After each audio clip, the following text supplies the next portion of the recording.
नमस्कार, यो AB news खबरको संकेत हो। तपाई अहिले एबी न्यूज एट 2 मा हुनुहुन्छ।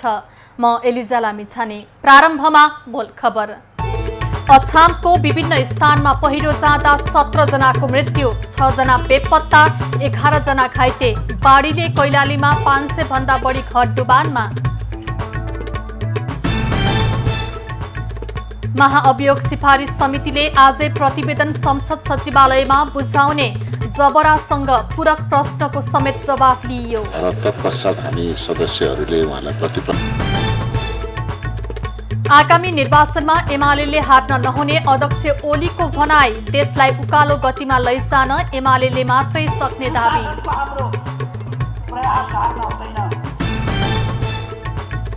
दशैंको लागि अग्रिम टिकट बुकिङ आजबाट खुला। नयाँ बसपाट कलङ्की लगायतका स्थानमा टिकट काट्नेको घुइँचो।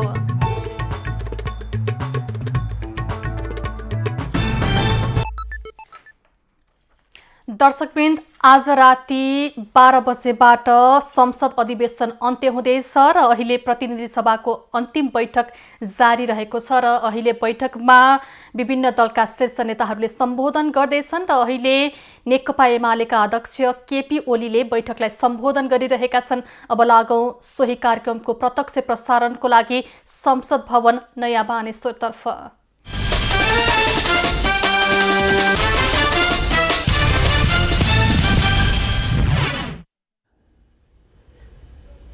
यस प्रणालीलाई कमजोर पार्ने खालका संविधानको मर्म, भावना र त्यसको वास्तविक कार्यान्वयनमा प्रतिकूल असर पार्ने खालका राष्ट्रिय हित, जनहित भन्दा बढी, प्रणालीको हित भन्दा बढी आफ्ना निहित स्वार्थलाई केन्द्रभागमा राखेर चल्ने खालका कामहरू भए। यी कुराहरू पछिल्लो समयका दुःखद पक्षहरू, जसप्रति दुःख व्यक्त गर्नुपर्छ। म धेरै कुरा भन्ने भन्दा पनि यो संसद समग्रतामा भन्ने हो भने यो संसद र यसको कार्यकाल सफल रहेको छ भन्नुपर्छ। किन सफल रहेको छ भने यसले संविधानको कार्यान्वयनका लागि कानुन निर्माण गर्ने, संरचना निर्माण गर्ने लगायतका तमाम कामहरू गर्ने र शान्ति सुव्यवस्थादेखि लिएर सुशासनदेखि लिएर विकासका चौतर्फी प्रयासहरूलाई, सामाजिक न्याय र समानताका क्षेत्रका प्रयासहरूलाई, त्यसै गरेर अन्य सम्बन्धका प्रयासहरूलाई अगाडि बढाउने काम गर्यो र यी ठुला उपलब्धिहरू हासिल भएका छन्। इतिहासमा नमेटिने खालका राष्ट्रियताको सम्बन्धमा म घटना विशेषमा अहिले गइरहन चाहन्न। राष्ट्रियताको सम्बन्धमा, राष्ट्रिय सार्वभौम सत्ताको सम्बन्धमा, स्वाधीनता स्वतन्त्रताको सम्बन्धमा, भौगोलिक अखण्डताको सम्बन्धमा यस संसदको कार्यकालमा र यस संसदबाट निर्वाचित सरकारबाट महत्त्वपूर्ण कामहरू भएका हुन्। त्यस काममा म प्रधानमन्त्री हुँदा संसदबाट जुन रचनात्मक सहयोग पाएको थिएँ त्यसलाई पनि म स्मरण गर्न चाहन्छु, धन्यवाद भन्न चाहन्छु माननीयज्यूहरूलाई। र पछि तर्कहीन स्वार्थ प्रेरित क्रियाकलापहरूतर्फ संसदलाई बलजफ्ती लतारेर लाने खालको अभ्यास भयो। दुःखको कुरा हो र हाम्रो संसदले त्यस्ता खालका कुराहरूलाई रोक्न सक्नु पर्थ्यो, सही अभ्यासतिर लान सक्नु पर्थ्यो, सही लोकतान्त्रिक बाटोतिर लान सक्नु पर्थ्यो, राष्ट्रियताको पक्षधर्तातर्फ संसद उभिन सक्नु पर्थ्यो। यस्ता कुराहरूमा संसदले गम्भीर कमजोरीहरू पनि देखाएको छ। संसदीय प्रणाली टाउका गिन्तीको पनि खेल हो। मैले भन्ने गर्छु कहिले कहिले राष्ट्रिय आवश्यकता र संसदीय गणितका बीचमा यस्तो अनमेल भइदिन्छ। राष्ट्रिय आवश्यकता एकातिर हुन्छ, संसदीय अङ्कगणित अर्कातिर हुन्छ। अहिले पछिल्लो अवधि त्यस्तै भयो। अङ्कगणितलाई छेदविच्छेद बनाउने काम भयो। जो सही अङ्कगणित सही ढङ्गले जनतामा प्रतिबद्धताका साथ, घोषणा पत्रका साथ एउटा अङ्कगणित निर्माण भएको थियो, त्यो अङ्कगणितलाई भत्काउने काम गरियो जबरन। बलजफ्ती र एउटा कृत्रिम अङ्कगणित खडा गरियो। त्यसले स्वाभाविक रूपमा जुन प्रतिबद्धता हो, जनतामा गरिएको प्रतिबद्धता र त्यो प्रतिबद्धतामा उत्पन्न भएको जनादेश, त्यो जनादेशलाई निष्प्रभावी पारिसकेपछि ताजा जनादेशमा जानु बाहेक अर्को विकल्प थिएन। त्यसबाट ताजा जनादेशमा गएर ताजा जनादेश अनुसार नयाँ जनादेश, जब पुरानो जनादेश भत्कियो भने त्यसले काम गरेन भने अर्को खालको इक्वेसन बन्छ भने त्यस इक्वेसन अनुसारको जनादेशका लागि जानु पर्थ्यो। त्यही भन्न खोजिएको थियो। आखिर त्यसमा त जानै पर्ने थियो। अहिले त बाध्यताले नै जानुपर्ने अवस्था बन्यो नि, नत्र भने त कठै। चुनाव भनेको त गठबन्धनले त सुन्नै नहुने। जे होस्, मुलुक अब निर्वाचनमा जाँदैछ। निर्वाचनको सन्दर्भमा सभामुख महोदय, गएको स्थानीय तहको निर्वाचनमा सत्तापक्षीय भूमिका, सत्ताको दुरुपयोग, अनेक प्रकारले सत्ताको दुरुपयोग जस्ता कुराहरू नराम्ररी प्रकट भए। प्रहरी प्रशासनको दुरुपयोग र अरू राज्य संयन्त्रको विभिन्न ढङ्गले दुरुपयोग गर्ने कामहरू भए। म सरकारलाई भन्न चाहन्छु, अहिले पनि सजग गराउन चाहन्छु, लोकतन्त्रभित्र त्यस्ता प्रक्रियाहरू, त्यस्ता तौर तरिकाहरू लोकतान्त्रिक मूल्य मान्यताभित्र पर्दैनन् र त्यसलाई लोकतन्त्र भनेर त्यसलाई स्वीकार्न सकिने स्थिति हुँदैन। त्यसकारण मैले अगाडिदेखि पनि भन्ने गरेको छु, लोकतान्त्रिक प्रणाली भनेको भिन्न मत, भिन्न विचारलाई सहने, स्वीकार्ने, त्यसको अस्तित्व स्वीकार्ने र त्योसँग प्रतिस्पर्धा गर्न तयार हुने र त्यसलाई पनि प्रतिस्पर्धा गर्न दिने, त्यो प्रणाली हो। प्रतिस्पर्धा हुनुपर्छ लोकतन्त्रमा, र प्रतिस्पर्धा स्वच्छ हुनुपर्छ। अस्वच्छ, अस्वस्थ प्रतिस्पर्धा अथवा प्रतिस्पर्धाका नाउँमा अवाञ्छित गतिविधि, शान्ति खलबल्याउने कुरा, राज्य सत्तालाई निष्पक्ष राखेर, तटस्थ राखेर कानुन बमोजिम सञ्चालन हुन दिनुपर्ने, गराउनु पर्ने ठाउँमा त्यसको दुरुपयोग गर्ने कुरा लोकतान्त्रिक प्रणाली, पद्धति र जनअपेक्षा अनुसार होइनन्। त्यसकारण यी कुराहरू हुन हुँदैन। निर्वाचन शान्तिपूर्ण वातावरणमा, निर्भय वातावरणमा, निष्पक्ष, स्वतन्त्र र धाँधली रहित ढङ्गले सम्पन्न गरिनुपर्छ। यो निर्वाचन आयोगको कर्तव्य हो। निर्वाचन आयोगलाई म आग्रह गर्न चाहन्छु कि निर्वाचन आयोग सत्ता पक्षबाट लतारिएर नचलोस्, आफ्नो स्वतन्त्र हैसियत, स्वतन्त्र भूमिकालाई प्रभावकारी ढङ्गले अगाडि बढाओस्, म आग्रह गर्न चाहन्छु। सरकारलाई म भन्न चाहन्छु, अब उपरान्त निर्वाचन सञ्चालन गर्ने काम निर्वाचन आयोगले गर्ने हो र सरकारको काम निर्वाचन आयोगलाई निर्वाचन सम्पन्न गर्न सहयोग पुर्याउने काम हो। त्यसकारण हस्तक्षेपकारी भूमिका र निर्वाचनलाई अस्वस्थ ढङ्गले प्रभावित गर्ने भूमिका सरकारले खेल्न मुनासिब हुँदैन, पाउँदैन। त्यतापट्टि म सजग गराउन चाहन्छु। मैले सजग गराउने काम हो, कर्तव्य सरकारको। त्यसकारण सरकारले त्यस अनुसारको भूमिका खेलोस् भन्ने म आग्रह गर्न चाहन्छु। सभामुख महोदय, हाम्रा अगाडि विभिन्न महत्त्वपूर्ण चाडबाडहरू आइरहेका छन्। दसैँ, तिहार, छैठ आदि। उम्मेदवारी पाउने र जित्ने, समानुपातिकबाट वा प्रत्यक्षबाट आउने मान्यजीहरूको फेरि यस संसदमा भेटघाट होला, कतिपयको यस रूपमा नहोला। म सबै मान्यजीहरूलाई शुभकामना भन्न चाहन्छु। सबैलाई धेरै धेरै शुभकामना छ। दसैँको शुभकामना छ, तिहारको शुभकामना छ, छैठको शुभकामना छ, हाम्रा सबै चाडबाडहरूको शुभकामना छ। सबैको चाडबाड राम्रोसँग बितोस् र हामी नेपालीहरूले प्राकृतिक विपत्ति लगायत सरकारी दमनमा पर्न नपरोस्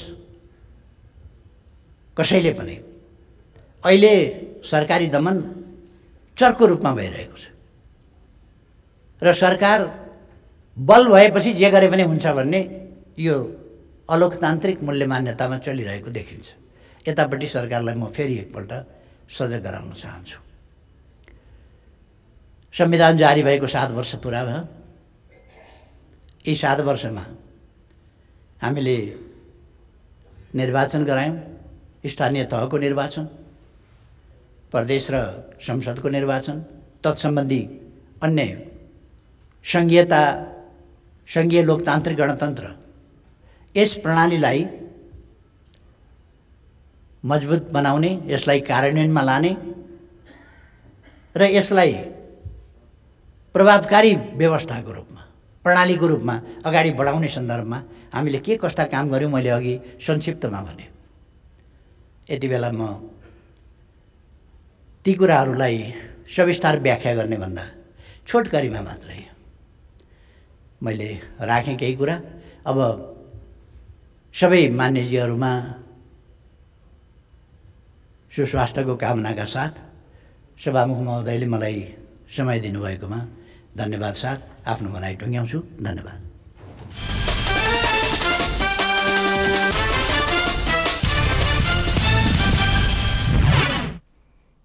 दर्शकवृन्द, हामी भर्खरै संसद भवन नयाँ बानेश्वरबाट प्रत्यक्ष प्रसारणमा जोडिएका थियौँ र आज राति 12 बजेबाट संसद अधिवेशन अन्त्य हुँदैछ र अहिले प्रतिनिधि सभाको अन्तिम बैठक जारी रहेको छ र बैठकलाई विभिन्न दलका शीर्ष नेताहरूले सम्बोधन गरिरहेका छन्। खबरको सिलसिला अझै जारी छ, हामीसँगै रहनुहोला। दर्शकवृन्द, हामी पुनः संसद भवन नयाँ बानेश्वरतर्फ जोडिँदैछौँ। अहिले प्रतिनिधि सभाको अन्तिम बैठक जारी रहेको छ र बैठकलाई अहिले नेकपा माओवादी केन्द्रका अध्यक्ष पुष्पकमल दाहालले सम्बोधन गरिरहेका छन्। अब लागौँ त्यसैको प्रत्यक्ष प्रसारणको लागि।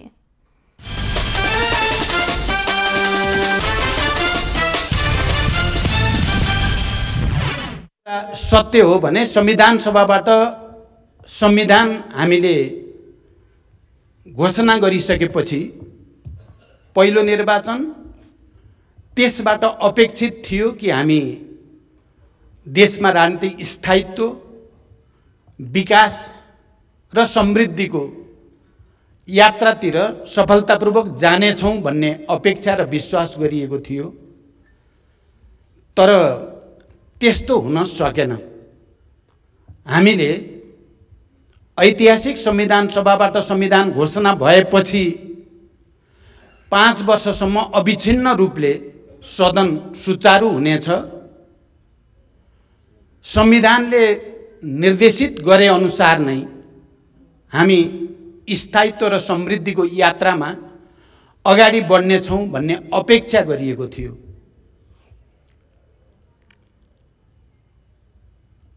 तर त्यो अपेक्षा नेपाली जनताको पनि थियो, यो सदनको पनि थियो, हामी सबैको पनि थियो।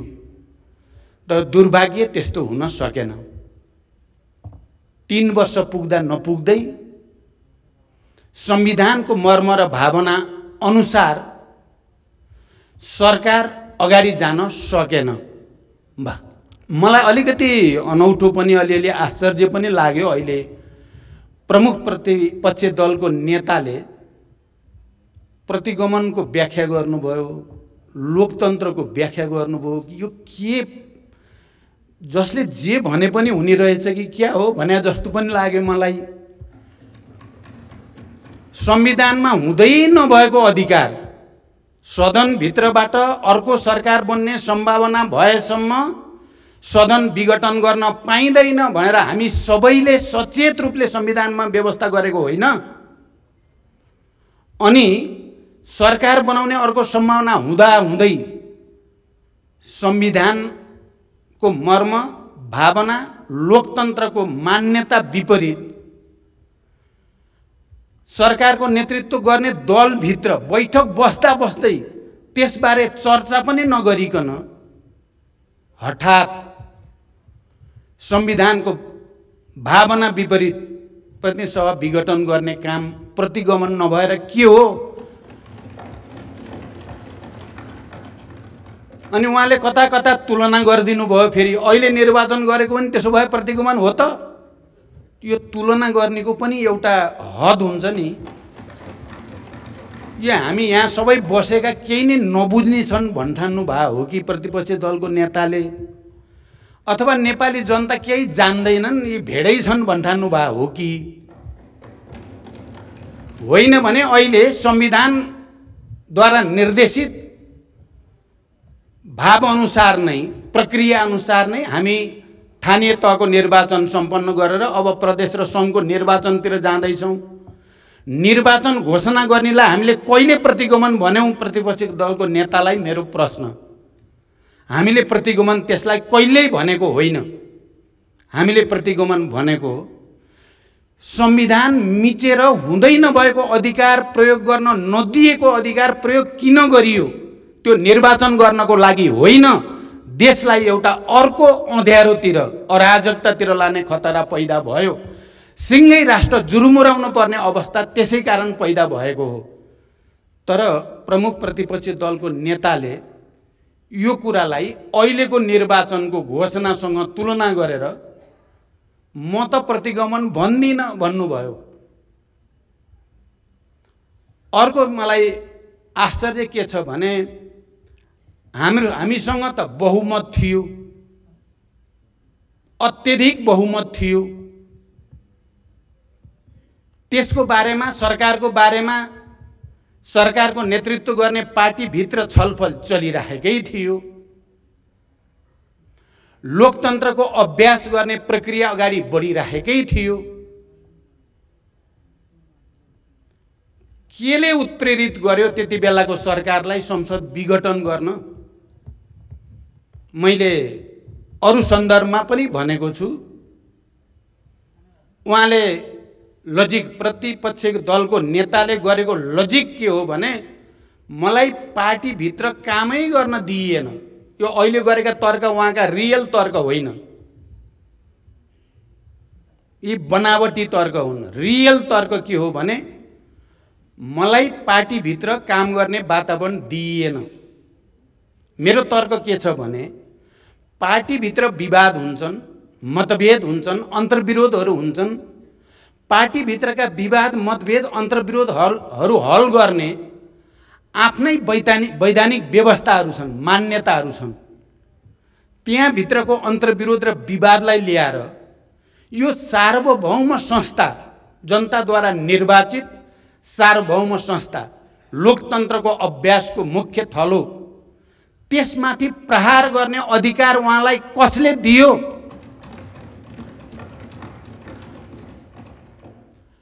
अर्को कुरा यो परमादेश र आदेशका कुरा छन्। म लामो व्याख्या नगरी के मात्रै भन्न चाहन्छु भने अहिले सुनवाई समितिमा चलिरहेको सुनवाईको प्रक्रियाले चाहिँ के कुरा प्रष्ट भएको छ भने त्यो प्रक्रियामा जे जति कुरा आइराखेका छन् त्यो कुराले के प्रष्ट भएको छ भने यो गठबन्धनको सरकार एकातिर जनताको भावना अनुसार, जनताको पहल अनुसार, यो सार्वभौम संसदको बहुमत सांसदहरूको निर्णय अनुसार र देशका सबै नागरिक र बौद्धिक जमातको पनि पहल अनुसार भएको हो।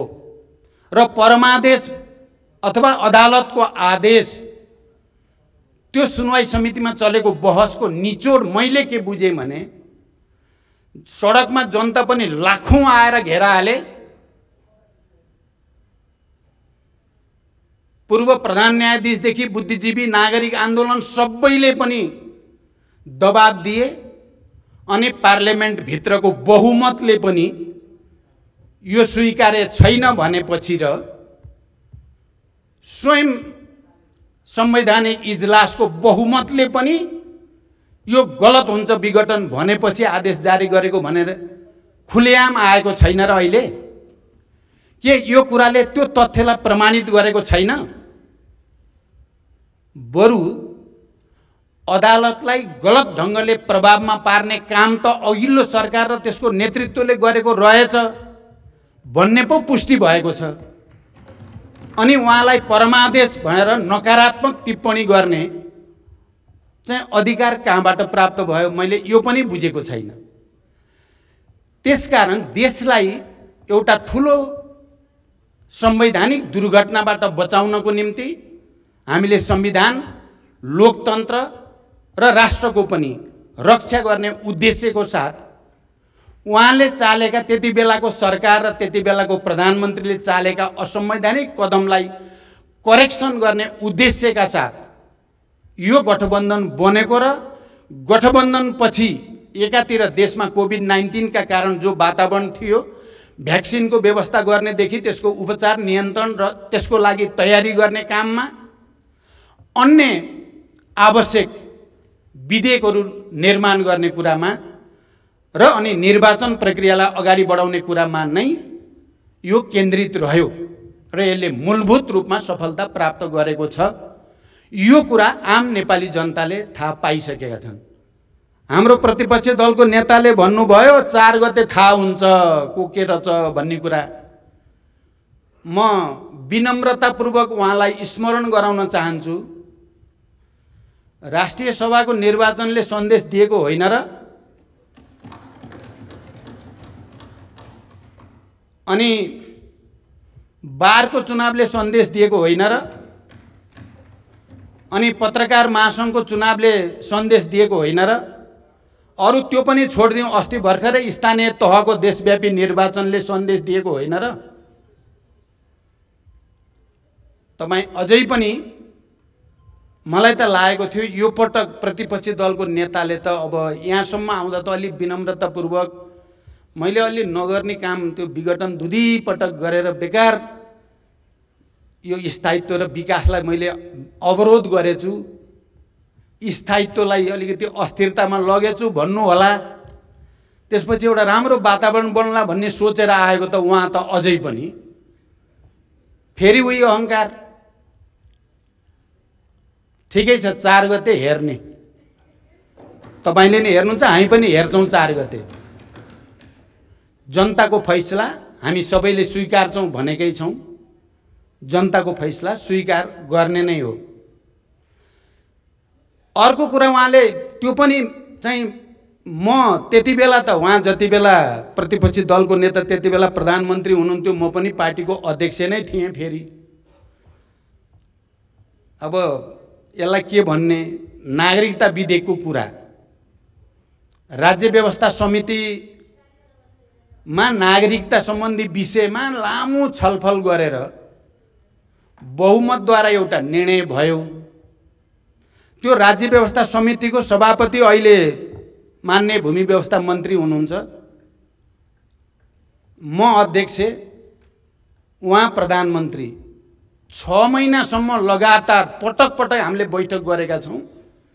जे राज्य व्यवस्थाबाट पारित भयो त्यसलाई फुल हाउसमा लैजाउँ, हाउस विघटन भएको थिएन त्यति बेला भन्दा कानमा तेल हालेर बस्ने भनौं कि बेवास्ता गर्ने उहाँ नै होइन र।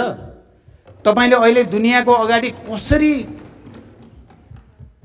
आँखामा छारो हाल्न सक्नुहुन्छ? हामी त यहाँ त जीवितै छौं त, नलाने तपाई नै हो। जस्तो छ त्यस्तै लिएर जाउँ, फुल हाउसले जे भन्छ त्यही होला भनेर भन्दा तपाई त्यो प्रस्ताव राज्य व्यवस्था समितिबाट पारित प्रस्तावलाई सिरानीमा राखेर अन्तत सदन विघटन गरेर अध्यादेश ल्याउने तपाई नै होइन र? भुलेका छन् र यो सदनका कुनै सामान्य सदस्यहरूले, या नेपाली जनताले पनि भुलेका छन् र? अनि त्यो ल्याउँदा तपाईले जे ल्याउनु भयो, अहिले फेरि भन्नुभयो चाहिँ जन्मसिद्ध नागरिकका छोराछोरीलाई लिएर आउनुहोस्, देनाइन्दिएर गर्छौँ, हामीले त्यही त ल्याएको हो। त्यही ल्याउँदा तपाईँ फेरि त्यसको पनि विरोध भनेपछि यो जे गरे पनि सुख नदिने यस्तै हो संसदीय सङ्घर्ष भनेको। लोकतन्त्र यस्तै हुन्छ र? मलाई त बडो अनौठो लागेको छ। अरूको अगाडि मात्रै भए त हुन्थ्यो, मेरै अगाडि भएपछि त मलाई बडो गाह्रो भयो। मै छु त्यहाँ, सबै छलफल भएको छ, सबै बहस भएको छ, सबै अनुरोध गरिएको छ, नागरिकताको समस्या हल गरौँ। अन्य तमाम विषयहरू, राष्ट्रियताको कुरा उहाँले गर्नुहुन्छ, यो पनि बडो गाह्रो भएको छ। राष्ट्रिय स्वाधीनताको कुरा, राष्ट्रिय आत्मसम्मानको कुरा, भौगोलिक अखण्डताको कुरा, यो विषयमा हामीले उहाँसँग धेरै लामो छलफल गरेका छौँ र कुन परिवेशमा त्यति बेलाको पार्टी विभाजित हुन पुग्यो, अध्यक्ष र प्रधानमन्त्रीको हैसियतले प्रतिपक्षीको अहिलेको दलको नेताको के भूमिका रह्यो भन्ने कुरा दुनियाँले देखेको छैन र कहीँ कतै अलिकति आत्मसमीक्षा होला, आत्मालोचना होला। बडो अनाधिकार रूपले राति 12 बजे विदेशी संस्थाका प्रतिनिधिहरूसँग गरिएका कुराबारे त्यसले भ्रम भयो नेपाली जनतालाई भनेर अलिकति समीक्षा गर्नु होला कि भनेको त अझै हुङ्कार उहाँकै ठुलो। त्यसकारण सभामुख महोदय, यो सदन जसरी जानु पर्थ्यो मेरो विचारमा त्यसरी चाहिँ जान सकेन। 5 वर्ष जसरी व्यतीत हुनु पर्थ्यो त्यसरी हुन सकेन। यो त्यस्तो सदन हुन पुग्यो जसले असंवैधानिक रूपले दुई पटक विघटनको पीडा बिहोर्नु पर्यो। यो त्यस्तो सदन हुन पुग्यो जो असंवैधानिक ढङ्गले 6-7 महिनासम्म अवरोधको सामना गर्नु पर्यो र बडो अस्वाभाविक ढङ्गले चल्नु पर्यो। यो त्यो सदन पनि हुन पुग्यो। म चाहन्छु भविष्य यस्तो नहोस्। भविष्यमा संविधानको मर्म र भावना अनुसार, लोकतन्त्रको मूल्य मान्यता अनुसार नै सदन सुचारू हुन सकोस्। हामीले एउटा शिक्षा यो लिनुपर्दछ। जनताले सडकबाट, नागरिक र बुद्धिजीवीहरूले आवाज उठाएर फेरि सदन पुनर्जीवित भयो। अदालतले यसलाई पुनर्जीवित गरिदियो। म सबैलाई, आन्दोलनमा सहभागी सबैलाई पनि, सबै नागरिक आन्दोलन र बुद्धिजीवी सबैलाई पनि धन्यवाद भन्न चाहन्छु र हामी सँगै यसलाई सफलतापूर्वक एउटा प्रक्रियाबाट अन्त्य गर्ने र फेरि नयाँ निर्वाचनसँगै नयाँ सदनलाई स्वागत गर्ने ठाउँसम्म ल्याउन सफल भयौँ। नतर अकाल मृत्यु भोग्न पर्ने अवस्थामा यो सदन पुगिसकेको थियो। ती सबै जसले यसलाई अकाल मृत्युबाट बचाए ती सबैलाई म हार्दिक धन्यवाद भन्न चाहन्छु र भविष्यमा फेरि यस्तो नहोस् भनेर कामना पनि गर्न चाहन्छु। र आउने दिनमा, किनकि हामीले जे जति परिवर्तन हासिल गरेका छौँ एउटा राष्ट्रिय सहमतिकै वातावरणमा हासिल गरिएका परिवर्तनहरू हुन्। आउने दिनमा पनि लोकतन्त्रसँग सम्बन्धित, सङ्घीय लोकतान्त्रिक गणतन्त्रसँग सम्बन्धित मुद्दाहरूमा, आर्थिक विकास र समृद्धिका मुद्दामा राष्ट्रिय सहमति बनाउन हामी सबैलाई प्रेरणा मिलोस् भनेर पनि म भन्न चाहन्छु। यहाँ सदनको कार्यकाल र अवधिको पनि चर्चा चलिराखेको छ। मेरो विचारमा सदनको कार्यकाल कति हुने भन्ने कुरा संविधानले निर्देशित गरेको मर्म अनुसार र स्वयं यो सदनले निर्णय गर्ने कुरा हो। यो कुनै आयोगले या अरू कसैले गरेर हुने कुरा होइन। स्वयं सदन र संविधानको मर्म अनुसार त्यसको निर्णय हुने कुरा हो। जे भए पनि हामी अब एउटा नयाँ निर्वाचनतिर अगाडि बढिसकेका छौँ। नयाँ सदनलाई स्वागत गर्ने प्रक्रियातिर अगाडि बढिसकेका छौँ र हामी त्यो प्रक्रियालाई सफलतापूर्वक सम्पन्न गरेर नयाँ सदनमा हामी अघि प्रतिपक्षी दलको नेताले भने जस्तै सबै भेट हुन्छौँ कि हुँदैनौँ, तर सदन त कन्टिन्यू भइरहेको छ। लोकतन्त्र चाहिँ अब कसैले हराएर लोकतन्त्र हार्ने छैन, नेपाली जनता हार्ने छैनन्। यति भन्दै सभामुख महोदय, अब हाम्रो देशमा ठुल्ठुला चाडपर्व आउँदैछन्। दसैँ, तिहार, छठ लगायतका, लोसार, यी सबै हाम्रो जातीय विविधता, सांस्कृतिक विविधता अनुसारका पर्वहरू चाहिँ को श्रृङ्खला आउँदैछ। म त्यो सन्दर्भमा आम नेपाली दिदीबहिनी दाजुभाइहरूप्रति, सबै राजनीतिक दलहरूप्रति, सबै माननीय सदस्यहरूप्रति, देशभित्र बाहिर रहेका सबै नेपालीहरूप्रति हार्दिक बधाई र शुभकामना भन्दै बिदा हुन्छु। धन्यवाद।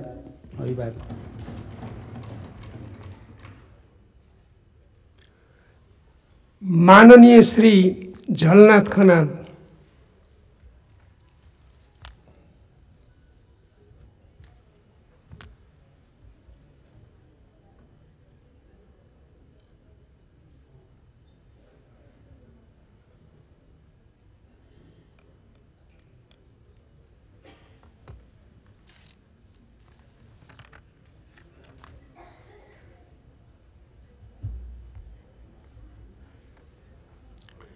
धन्यवाद सभामुख महोदय।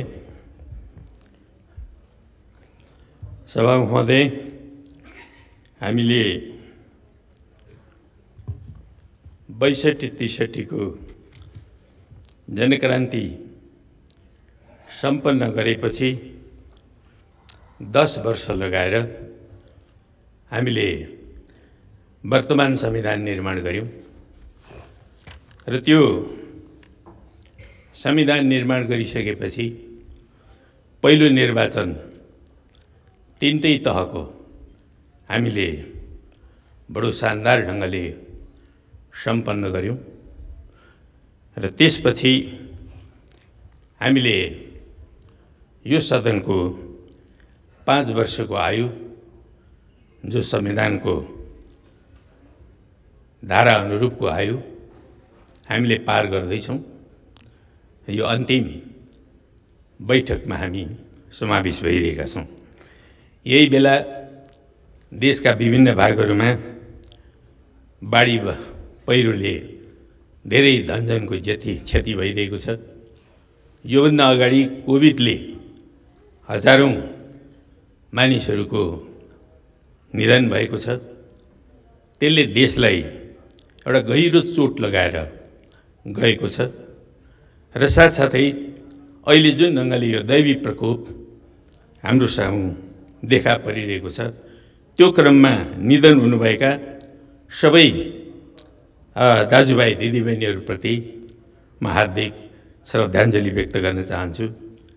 त्यसबाट उत्पन्न पीडाले ग्रस्त हुनुभएका सबै परिवारजनहरूप्रति हार्दिक संवेदना प्रकट गर्न चाहन्छु र हालसालैको यो बाढी पहिरोमा जुन ढङ्गले अहिले विभिन्न परिवारहरूले विपत्ति भोगिरहनु परेको छ, कतिपय व्यक्तिहरू हराउने अवस्था बनेको छ, त उहाँहरू सबैको चाँडोभन्दा चाँडो खोजी गर्न र उहाँहरूलाई दिनुपर्ने राहत सुविधाहरू तुरन्त उपलब्ध गराउन म सरकार समक्ष फेरि पनि हार्दिक आग्रह गर्न चाहन्छु।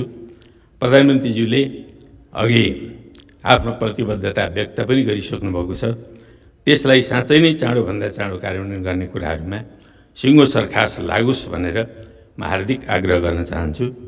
यही सिलसिलामा म एउटा सानो कुरा के पनि उठाउन चाहन्छु भने इलामको माने भन्ज्याङ, जहाँबाट लामो समयदेखि इलामको सबैभन्दा पहिलो नाका हो सभामुख महोदय, त्यो नाकाबाट धेरै मानिसहरूले त्यहाँनिर उब्जनी गरेका कुराहरू भारततिर पठाउने र भारतबाट विभिन्न सारसामानहरू ल्याउने त्यो गरिरहेको एउटा चलन थियो। तर अहिले हालसालमा आएर त्यो नाकालाई भारतीय पक्षले चाहिँ बन्द गरिदिएको छ, जसले गर्दाखेरि नेपाल पक्षका किसानहरूले उब्जाउ गरिरहेका सागसब्जीहरू, फलफुलहरू, तमाम चिजहरू, दुध आदि इत्यादि, घिउ जस्ता चिजहरू चाहिँ अहिले निकासी हुन बन्द भएको कारणले त्यहाँका किसानहरू बडो आक्रान्त भएको अवस्था रहेछ र उहाँहरूले यो आवाज सरकार समक्ष पुर्याइदिनु भनेर हिजो मात्रै मलाई भन्नुभएको हुनाले मैले यो आवाज प्रधानमन्त्रीज्यू मार्फत यो सरकारलाई पनि सुनाउनुको लागि सभामुख महोदय मार्फत मैले यो कुराहरू उल्लेख गरेको छु। र म अब यो संसदकै विषयमा अलिकति के कुराहरू राख्न चाहन्छु भने सभामुख महोदय, यो संसद हामीले संविधान जारी गरिसकेपछि जुन ढङ्गले यो संसदको निर्वाचन भएको थियो, यो संसदबाट धेरै आम जनताको एउटा ठुलो अपेक्षा थियो। राष्ट्रमा अब चाहिँ एउटा ठुलो परिवर्तन हुन्छ होला, कायाकल्प हुन्छ होला, ठुलो रूपान्तरण हुन्छ होला भन्ने आम जनताले अपेक्षा गरेका थिए। त्यसमाथि कम्युनिस्ट पार्टीको सरकार थियो, अझ दुईटा कम्युनिस्ट पार्टीहरू एकीकृत भएर नेकपाको सरकार थियो। यो सरकारबाट आम जनताले ठुलो अपेक्षा गर्नु बिल्कुलै स्वाभाविक पनि थियो। अब सबैले गरिरहेको अपेक्षा भन्दाखेरि पनि आम किसानहरू जो नेपालमा झन्डै 70% मान्नुपर्छ, 67% भनिए पनि ती किसान जनताले अपेक्षा के गरेका थिए भने सभामुख महोदय, अब हाम्रो देशमा एउटा वैज्ञानिक ढङ्गको अत्याधुनिक प्रविधि मार्फत भूमि सुधार हुनेछ यो अपेक्षा थियो।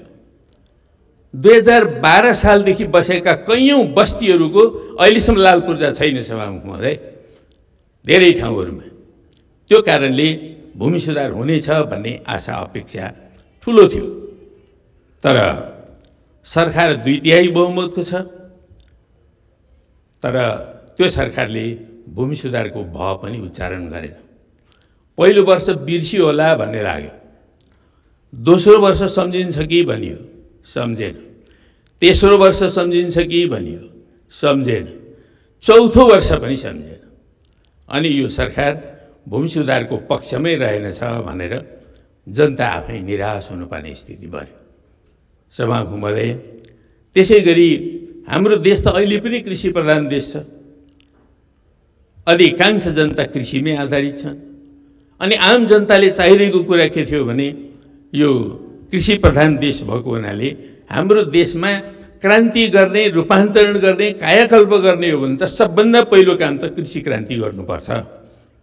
यो कुरा कम्युनिस्ट पार्टीले 6 सालदेखि उठाएको।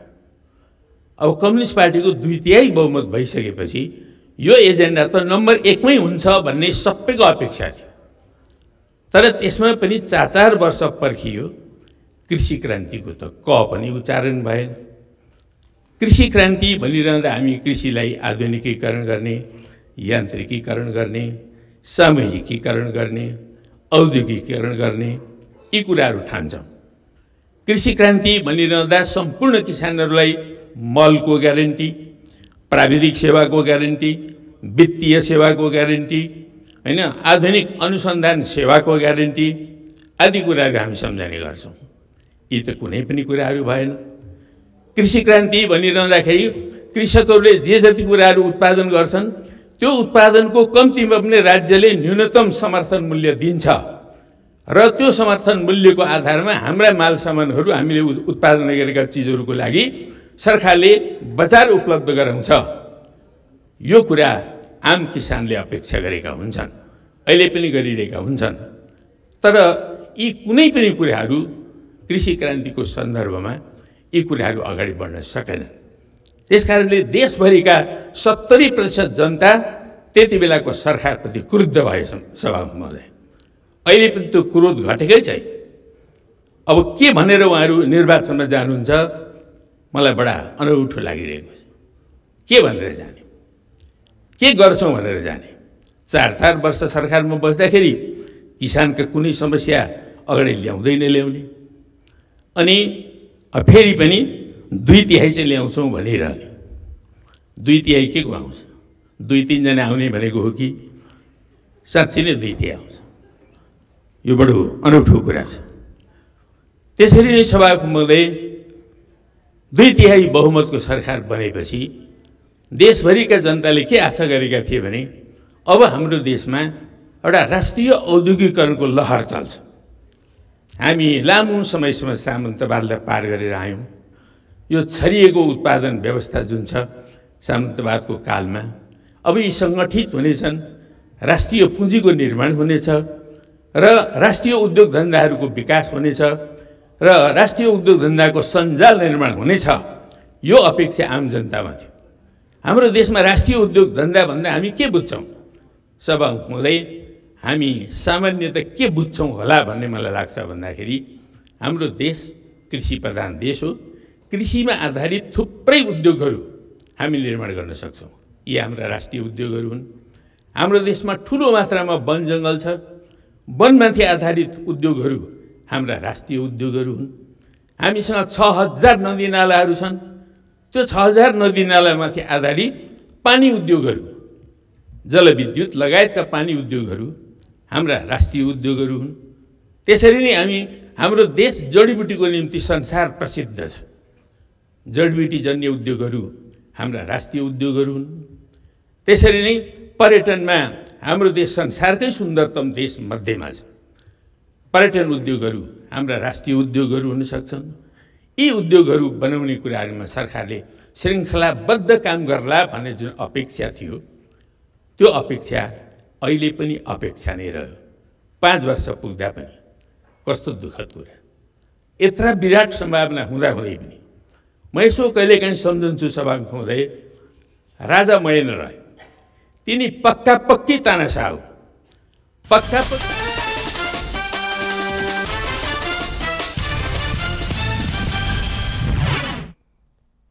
दर्शकवृन्द, हामी भर्खरै संसद भवन नयाँ बानेश्वरबाट प्रत्यक्ष प्रसारणमा थियौँ र आज राति 12 बजेबाट प्रतिनिधि सभाको कार्यकाल सकिँदैछ र अहिले प्रतिनिधि सभाको अन्तिम बैठक जारी रहेको छ र बैठकमा विभिन्न दलका नेताहरूले सम्बोधन गरिरहेका छन्। खबरको सिलसिला अझै जारी छ, हामी सँगै रहनुहोला। अब पालो खास खबरको।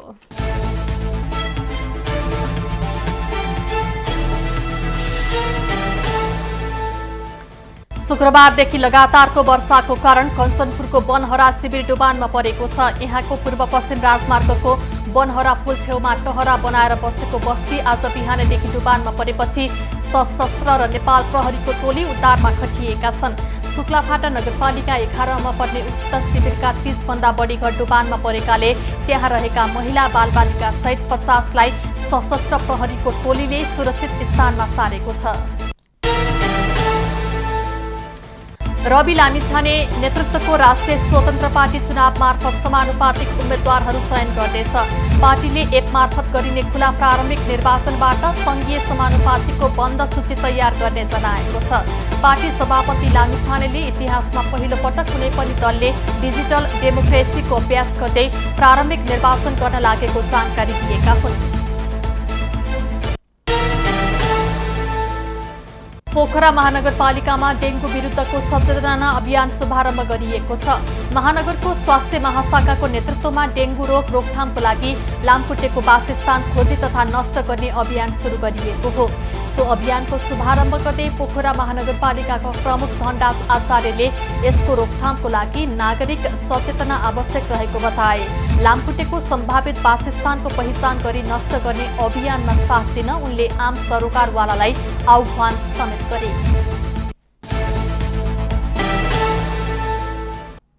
अब पालो एबी न्यूज एट मौसमको।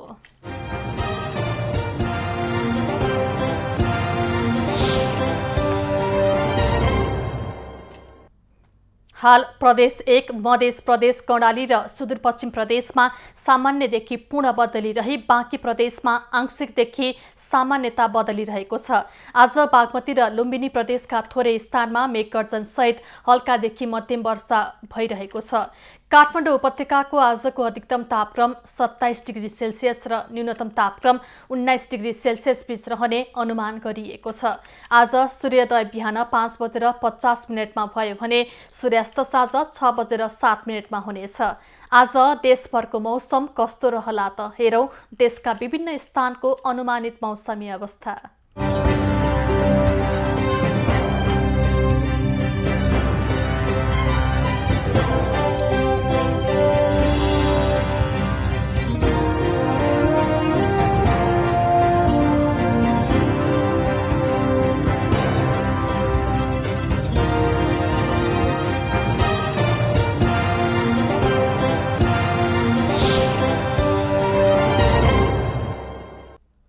अहिलेलाई खबरको क्रम यति नै। एबी न्यूज खबरका यी सहित अन्य विस्तृत खबरको लागि www.abnews.tv लगइन गर्न सक्नुहुनेछ। युट्युब, फेसबुक र ट्विटरमा पनि हामीलाई फलो गर्न सकिनेछ। खबरभित्रको खबरको लागि हेर्दै रहनुहोला एबी न्यूज खबर। नमस्कार।